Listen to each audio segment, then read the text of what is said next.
Greetings. Welcome to the Money Script Podcast. I'm your host, Yohance Harrison, financial advisor and financial literacy educator. In each episode, you'll hear incredible interviews and get tips and strategies that you can implement into your daily life to help you improve your money script and grow your wealth. Thank you for taking some time with me today. Let's get into this episode of the Money Script.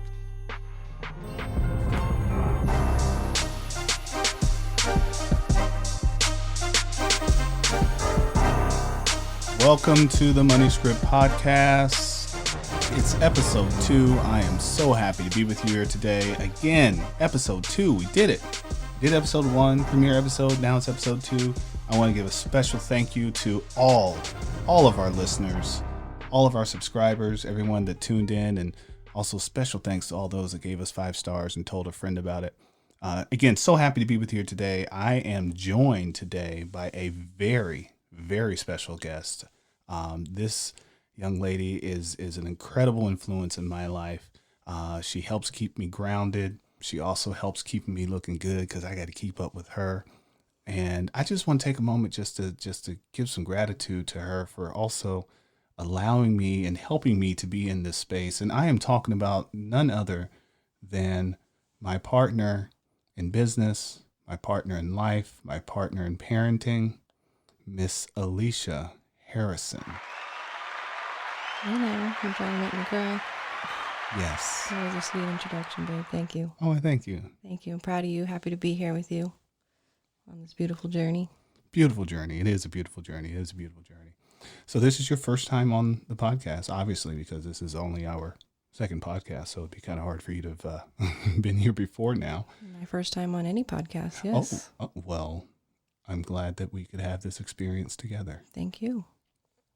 So as you know, Alicia, the purpose of our podcast is really just to help individuals just make better financial decisions, really around their mindset and how they think about money and the relationship that they have with money. So I want to just start today with learning more about your relationship with money and not specifically, the relationship that we have together with money. I want to go back and just kind of explore some of the decisions that you've been through and some of the financial obstacles that you've been through and what got you to where you are today and why you've pursued this journey of the money script and why you want to share this with other people. So with that, I want to be quiet for a second, let you speak, let you introduce yourself, tell everyone a little bit more about Alicia. Yeah, so that was a heavy question, but I'm excited to be here, as you said, on the mission to just really empower financial literacy, financial awareness. And I can definitely say growing up in a single parent household with a mother who was very hardworking, but still paycheck to paycheck, on her grind, doing what she needed to do to put food on the table. Also within that, watching her become a widow, and there was no life insurance, there was no money left behind, and having to start over, and just really understanding hard work from a young age and the importance of life insurance and the importance of really managing your money. But it took me a long time to really grow into that mindset, because I would say in our household, we didn't really talk about money. It was really about just kind of a day-to-day, just getting by each day. And Well, what do you mean when you say you didn't talk about money? So there just wasn't a lot of conversation about money, about finances, about the amount of income we were bringing into our household, what other income we needed to really grow our financial well-being. It was more so just on a day-to-day basis of, we just got to get to the next paycheck. And, I saw my mom, she did an amazing job for what she had. And it was also something that very much inspired me to make sure that I was very much aware of my financial situation and being in control of my finances as much as possible. And it was also a lot of habits or generational habits too that I had to grow out of. So when you say you didn't, it wasn't that you didn't talk about money. It sounds more like you didn't talk about money in a positive light. Correct. Okay.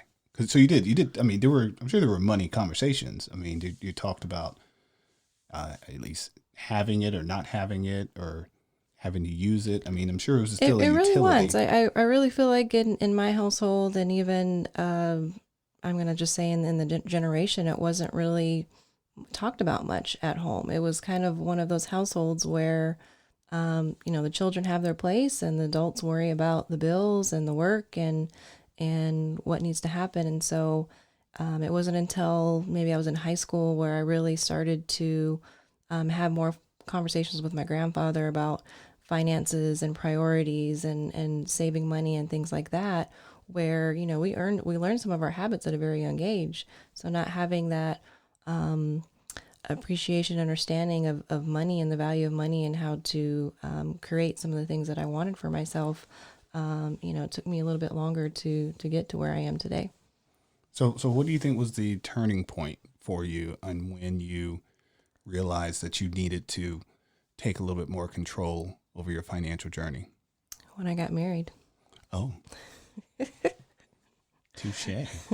So before going into my marriage, it was just me. And I could say I was probably a little bit more careless about my finances than I should have been. And then I met this amazing man who was a financial advisor, and there was a lot more talk around money than I was used to. And then as we began to share more conversations about money, as we began to share a household, there was a lot more that I needed to learn. And that's really how we more recently developed the money date, because I learned that in order for me to grow my financial literacy and for our household to really grow and focus on what it is that we want to create, we have to have conversations about it. And that was something very much that I had to learn. And I know there's a lot of couples and even individuals that feel like they're alone when it comes to managing their finances and aren't confident in talking to their peers, their family about finances and understanding what options they may have or what needs to happen next. So I'm really happy that you're here because, especially early on in us doing this podcast, because I feel like sometimes I find myself kind of just speaking from the mountaintop, so to speak, and I feel like you really help ground this process because you get to share from your point of view of how we've been able to do this together. So I'm curious, how would you describe? Because you mentioned the money date and how there's lots of couples out there that may struggle with how to have these money conversations. How would you describe how we've been able to have more money conversations in our relationship? Oh, it definitely takes work, just like anything else in a relationship. It takes effort, it takes awareness, just acknowledging the fact that there is a conversation that needs to be had and not getting pent up behind frustration or having conversations with your girlfriends or people who you may be more comfortable talking about finances with, but just being very open with one another. And first, it starts with having those money dates and money conversations with yourself. And so that you can come to your partner and say, hey, these are some of the things I'm looking at, or these are some of the things that I want. What do you think? Where are you at? So that from there you can make a plan together. And it definitely for us, it wasn't something that came natural. It was something that I feel like... it definitely didn't come natural. It did not come natural. It is definitely something that came up as more of a need versus, hey, let's proactively go at this. It was, and as you kind of described coming into, our relationship, as you were saying, from the mountaintops, when you think about your background in finance and me coming in with really little to no experience in finance, I almost felt like I was trying to keep up with things that you had going on in terms of how the conversations you were having with your clientele and your colleagues. And it was more so about me educating myself, one, and two, being vulnerable with you to say, hey, I don't know some of these things. Can you help me understand? And allowing that space for us to grow together as a couple, allowing us to grow as individuals, as you were saying, kind of coming down to this grounding space of like, okay, we get to work on this together. And, there's some conversations that didn't come easy. Some of them where they did not. Where I looked at the bank account. What is this about? Why were you here? What were you doing that? And this was very early on, where now, I don't know if you can hear me snapping on the... we hear you snapping. That was a snap. Podcast. She was not slapping me. She was snapping. I was snapping to further get my point across about those transactions that I had identified early on in our relationship. But just really at that point, feeling like it was more of a reactive conversation versus a proactive conversation, and just wanting to grow as individuals, as a wife, as especially as we entered into entrepreneurship and having to really have more conversations about our finances and financial independence and how we can create more of what we want around that. It just took time and work, and really it took a lot of us educating ourselves and focusing more so on the money mindset, because I feel like with you and your background, your profession, you had the numbers down. You can tell someone based off of their income, where they're at, how much money they have saved, when they can retire comfortably, what else they need to do in order to get to that retirement level. But there's also a whole nother level behind managing your finances, which is the money mindset, which is I'm excited that we're going to talk more about today, is how to really grow and enhance and be in that money mindset. Before we get into the mindset part of it, though, because that is extremely important, I just want to be real with the people. We went through our share of struggles, from baby mama drama. There were financial things associated with that. Please don't breathe into the mic. There were financial issues associated with that. Still breathing. We had some tax issues we had to deal with. We had, I suffered a loss of a job. You suffered, at least 2 job losses involuntary. You had a company closed down. I think you had 2 close down. And then one that was just very bad, two to close down, bad work environment. We went through several vehicles for you. On a whole nother level, we also went through a lot of loss in our family. Went through loss, my parents, your grandparents. So we went through the typical, I won't say typical, because I don't know everyone's situation, but we had our share of financial obstacles that we had to get through. And there were some that were very difficult to talk about, especially when it came to supporting our families and taking care of our own households. We moved several times. We moved cross country. I mean, we have been through a lot financially. Been through some things. Some student loans. Speaking of student loans, when I think about my childhood and just the conversations about money being more in the present day, about getting by, there weren't many conversations about saving for the future or planning for the future. And so that's something that I've definitely had to learn and grow into that mindset of thinking about tomorrow, saving, not spending, or having the mindset of what's right now here in front of me. More so, how can I better save and invest for my future, not only for myself, but my family and the next generation. So I'm excited to continue to grow in that mindset. So what was your first investment that you ever made? My first investment was in my 401k. Oh, okay. Which is something I still have and still continue to invest in. Get it? Yeah. Okay. Do you remember, what did you have? Mutual funds, ETF? Do you remember how you picked that, or you just put in a percentage and forgot about it? I remember with my employer, I believe I went through some of the mutual funds and picked and selected ones that caught my eye. I didn't really know much about them, but... so you did the DART approach. I did the DART approach. Okay. But... It's better than no approach. It is. Like, all right, if I'm going to do this, I think I just kind of went energetically, kind of how I do when I pick the college tournament. Oh, You and know, you the actually brackets, won one year doing kind of that. like that. I do Just kind of remember go with that. my feeling, go with my gut. Alicia do not invite her to your March Madness tournament because she will pick them based on the mascots and win. And win. Like Bulldogs are better than Wildcats. Exactly. Wow. Anywho, so well, thank you for sharing with all of our listeners just a little bit about your journey. I know we're going to have you back here in the future. I can't wait. I know, and I know you have some very interesting individuals that are really excited to do some interviews with you. And who knows, maybe I might have to go on vacation or something, and we'll let you just host the whole thing. Maybe. We'll see. We'll get see. back. We'll get back to you on that. There's a lot of stuff going on here. I'll be on standby. Okay. Well, I will keep you on standby. So with that, let's get into our lesson for today. And our lesson today is all about mindset, because with rewriting your money script, you first have to recognize that you want to improve. And sometimes when we recognize that, we don't know what to do next. And there's so many resources out there that can help you take on a better mindset around finances and how you, like I said, think about your money, how you plan your money, how you plan your day.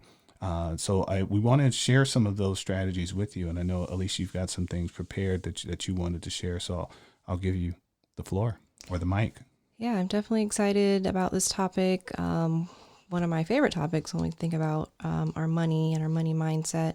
And before I go into a few of my shares, I just want to pay homage to the late, great Kobe Bryant, and reciting one of his quotes. He says, "I realize that intimidation didn't really exist if you're in the right frame of mind." And to me, that's just so powerful, especially when you think about even managing your finances. It's really, if you're not in the right frame of mind, you're going to be intimidated. You're not going to want to even think about dealing with your finances. So it is all a mindset, and being more aware of what you're pouring into your mind and how that affects the actions that you take when it comes to your money, your goals, and even your conversations around money. So what we're excited to share today is some of our top money books. Yes, let's do money books. Okay. Money books. So I'm excited because I know for Yohance and I, we love to really invest in our mindset and making sure that on a day-to-day that we are reading something to help empower us for the day, to get us excited, to help us get us in that right frame of mind to pour into our day, to keep our conversations, our self-talk positive and moving and growing forward. So I'm going to read off my list of favorite books. So my first book, and this is one that Yo and I actually have read together, is You Are a Badass at Making Money by Yes. Jen Sincero. She is absolutely one of my favorite authors. She started off with You Are a Badass, and then her sequel is You Are a Badass at Making Money. One of the quotes that come out of the You Are a Badass at Making Money is, "What comes out of your mouth comes into your life." And that really just goes into what we were saying about even the Kobe quote about the mindset, right? Really pouring into your mind so that what comes out of your mouth is really manifesting, creating what it is that you want. A lot of times, $1 billion. it's on the way. Yes. All right. So a lot of times, we tend to want to complain about our finances or the things that aren't going well. And that's exactly what you're attracting and creating more of. So this book is very powerful in helping you transform some of those thoughts, giving you some mantras and some ideas of how to get out of that negative lack mindset and speaking more powerfully into your life and into your finances. Number 2 is one of my most recent favorites. It's the Get Rich, Lucky Bitch book, Release Money Blocks and Live a First Class Life. That's by Denise Duffield. And this is one that I stumbled across on Audible. I was a little sketchy at first. I didn't really know anything about the author. I was a little sketchy about the title as well. But I can tell you this is one of those books that really transformed my thinking and helped me release some of my money blocks around money. And I want to share a little bit about a little insert from the book, which is really powerful. So she says, taking power back around your money is getting the balance right. Taking too much on too little responsibility holds you back from a beautiful, healthy relationship with your wealthy self. You don't need to get evicted, lose all your friends, or break up your marriage to learn the lesson. Take a look at where money is a pain in the butt for you and ask yourself, where has this shown up in the past? What's the pattern? What are you afraid of? What are you willing to no longer put up with? Ooh, that's heavy. Right? That's heavy. And that's just a clip from her book. I need a minute. And she has a ton of resources. Again, this is Denise Duffield, and she's got a workbook that also goes with her book. She's got it. You can find her online. I know she has. Denise on the show. We do. Denise, we want to talk to you. Yes, the author of Get Rich, Lucky Bitch. Thank you so much for that one. Definitely a game changer for me. Number 3 on my list is The Millionaire Morning. Lewis Howes. By Lewis Howes. Yes. So he is one of our favorite authors in our household. We're definitely drawn to a lot of his work, his teachings. And this book is all about the morning mindset, habits, and the routines of millionaires. So there's tons of everyday tips for you. It's an easy read. It's a short read. It's something that you can really get through quickly and just helps you get into action, into creating more healthy habits in your daily routine. That's going to help you get into that powerful money mindset. Number 4 is The Law of Divine Compensation. And this is by Marianne Williamson. And this is all about work, money, and miracles. So it's really about more so the spiritual aspect of manifesting your financial goals. And it kind of ties into the last book I recited, the Get Rich Lucky Bitch, how just being more aware of some of your patterns that are coming up. And as you identify those patterns, creating new habits for yourself, a new mindset, but definitely one that has been influential on my journey.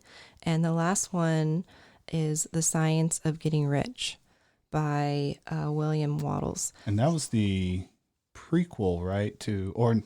This was the book that inspired The Secret. The Secret. There we go. So this is kind of where it all started, and it's about financial success through creative thought. So again, around your thoughts when it comes to your money. I think it was also in the same genre as Think and Grow Rich. I want to say it might have been right around there. Yeah, I think Think and Grow Rich references that one, or vice versa, somewhere in there. Okay. It's a good one. It is a good one. I'm sorry, I didn't mean to interrupt you. Go ahead. It is. No, I was thinking about the reference that you're giving, and I'm unsure of that. So yeah, just again to list those top 5 on my list. You Are a Badass at Making Money by Jen Sincero. Number 2, Get Rich Lucky Bitch by Denise Duffield. Number 3, The Millionaire Morning by Lewis Howes. Number 4, The Law of Divine Compensation by Marianne Williamson. And number 5, The Science of Getting Rich by Wallace. We will put that list on our Instagram at The Money Script, also on our Twitter at The Money Script as well.